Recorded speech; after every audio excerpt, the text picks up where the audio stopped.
English कैसे सीखें YouTube channel में आपका स्वागत है। इस क्लास में हम इस टॉपिक के एक एक वर्ड का उच्चारण लिखकर उसे ट्रांसलेट करेंगे और उसकी वर्ड मीनिंग आपको लिखकर बताएंगे। लिखने से वो वर्ड मीनिंग आपके दिमाग में ज़्यादा समय तक रहेगी और साथ में हम आपको ग्रामर से जुड़ी, टेंस से जुड़ी छोटी छोटी बातें भी बताएंगे, जिससे आपको इंग्लिश लिखना, पढ़ना, बोलना और समझना धीरे धीरे आने लगेगा।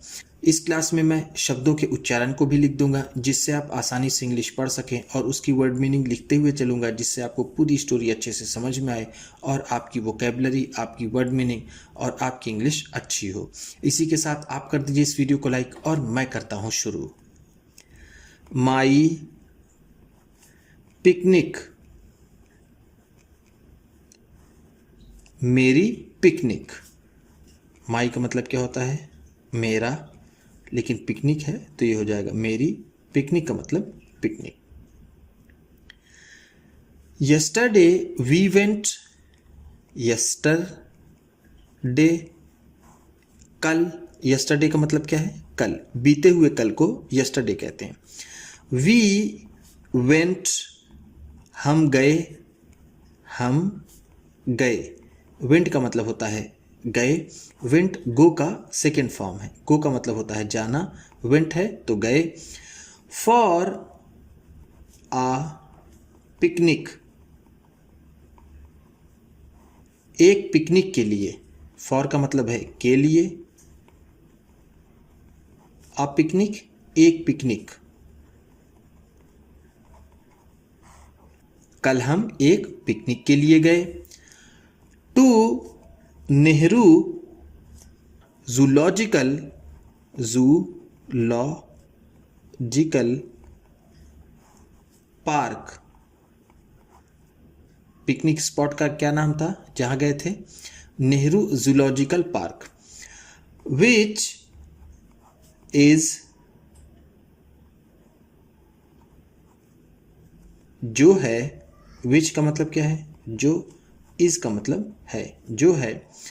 वन ऑफ द बिगेस्ट जूज, जो सबसे बड़े चिड़ियाघरों में से एक है। इन आर कंट्री, हमारे देश के।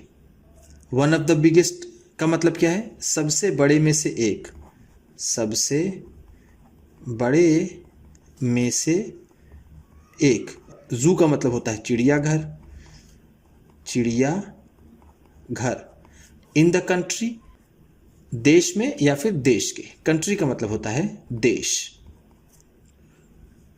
The climate was cool and pleasant. The climate, मौसम।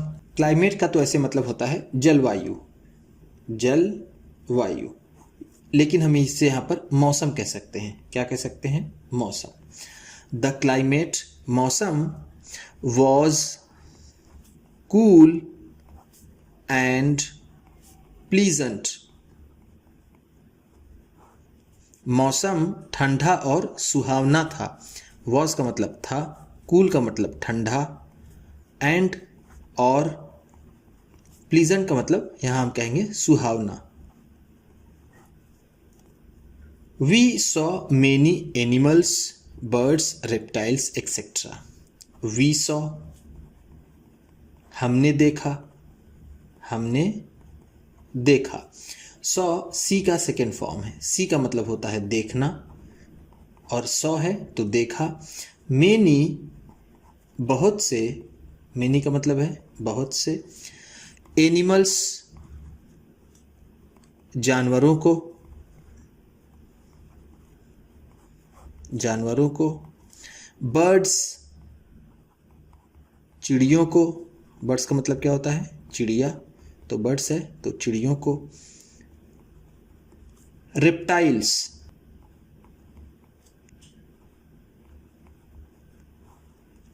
रेप्टाइल्स को। रेप्टाइल्स का मतलब होता है जो रेंग के चलने वाले जंतु होते हैं और अंडे देते हैं, उन्हें रेप्टाइल्स कहते हैं। जैसे छिपकली हो गई, सांप हो गया, ये सब रेप्टाइल्स में आते हैं। एक्सेट्रा, आदि। एक्सेट्रा का मतलब क्या होता है? आदि या फिर इत्यादि। We also saw a very large elephant. We also saw a very large elephant. हमने एक बहुत बड़ा सा हाथी भी देखा। वी का मतलब क्या होगा? हमने, ऑल्सो का मतलब भी, सॉ का मतलब देखा, अ वेरी लार्ज बहुत बड़ा, बहुत बड़ा, एलिफेंट का मतलब जैसा हम जानते हैं हाथी। आफ्टर दैट, आफ्टर दैट उसके बाद, आफ्टर दैट का मतलब है उसके बाद। We saw a tall giraffe. We saw हमने देखा, अ टॉल जिराफ एक लंबा जिराफ। टॉल का मतलब होता है लंबा, जिराफ का मतलब giraffe. With a long neck. With a long neck एक लंबी गर्दन वाला। विथ लॉन्ग नेक का मतलब होगा लंबी गर्दन वाला, लंबी गर्दन वाला। लॉन्ग का मतलब होता है लंबी, नेक का मतलब गर्दन। अभी आपने टॉल पढ़ा, टॉल का भी मतलब लंबा होता है और लॉन्ग का भी मतलब लंबा होता है। There were also some small birds. There were also some small birds वहाँ पर कुछ छोटी चिड़िया भी थीं। वर का मतलब थी, ऑल्सो का मतलब भी, सम का मतलब कुछ, स्मॉल बर्ड्स छोटी चिड़िया, छोटी चिड़िया। विच सैंग स्वीट सॉन्ग्स। विच सैंग जो गाती थी, जो गाती थी। विच का मतलब जो, सैंग का मतलब गाती थी। सैंग सिंग का सेकेंड फॉर्म है। सिंग का मतलब होता है गाना गाना, गाना गाना। स्वीट सॉन्ग, स्वीट सॉन्ग्स मधुर गीत। स्वीट का मतलब होगा मधुर, सॉन्ग्स का मतलब गीत। हमने वहाँ पर कुछ छोटी चिड़िया भी देखी जो मधुर गीत गाती थी। There was a beautiful peacock. There was a beautiful peacock वहाँ एक सुंदर सा मोर भी था। वॉज का मतलब था, ब्यूटीफुल का मतलब सुंदर, पीकॉक का मतलब मोर। वहाँ पर एक सुंदर सा मोर भी था। Which dance मैजेस्टिकली। विच डांस्ड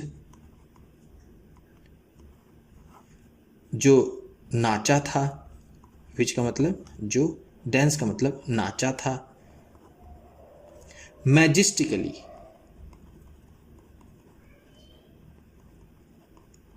बड़े ही शानदार तरीके से। मैजेस्टिकली का मतलब है बड़े ही शानदार तरीके से, बड़े ही शानदार तरीके से। वी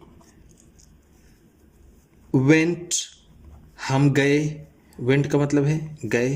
वेरी क्लोज बहुत ही करीब, बहुत ही करीब। क्लोज का मतलब होता है करीब, वेरी का मतलब बहुत ही। To the brown cobra, brown cobra के यानी भूरे रंग के नाग के। ब्राउन का मतलब होगा भूरा, कोबरा का मतलब नाग। हम भूरे नाग के बहुत करीब भी गए। वी फेल्ट वेरी हैप्पी, हमने बहुत खुश महसूस किया। वी का मतलब है यहाँ पर हमने, फेल्ट महसूस किया, महसूस किया। फेल्ट फील का सेकेंड फॉर्म है। फील का मतलब होता है महसूस करना या फिर एहसास करना। वेरी हैप्पी बहुत खुश, बहुत खुश। We reached home late, we reached हम पहुँचे, हम पहुँचे। होम घर, लेट देर से, लेट का मतलब है देर से। इन द इवनिंग शाम को, इवनिंग का मतलब है शाम, इन द है तो शाम को। हम शाम को देर से घर पहुंचे। उम्मीद करता हूं कि इस क्लास में बताई गई वर्ड मीनिंग्स आपको अच्छी लगी होंगी। सबसे अच्छा वर्ड कौन सा लगा इसे कमेंट बॉक्स में ज़रूर बताइएगा। इसी तरह की वीडियोस के साथ साथ ढेर सारी रीडिंग की, ट्रांसलेशन की और बहुत सी इंग्लिश सीखने वाली वीडियोस पाने के लिए चैनल को सब्सक्राइब कीजिए और ये वीडियो किसी न किसी अपने दोस्त को, मित्र को, परिवार वाले को शेयर भी ज़रूर कर दीजिएगा। तो चलिए मिलते हैं फिर अगली वीडियो में।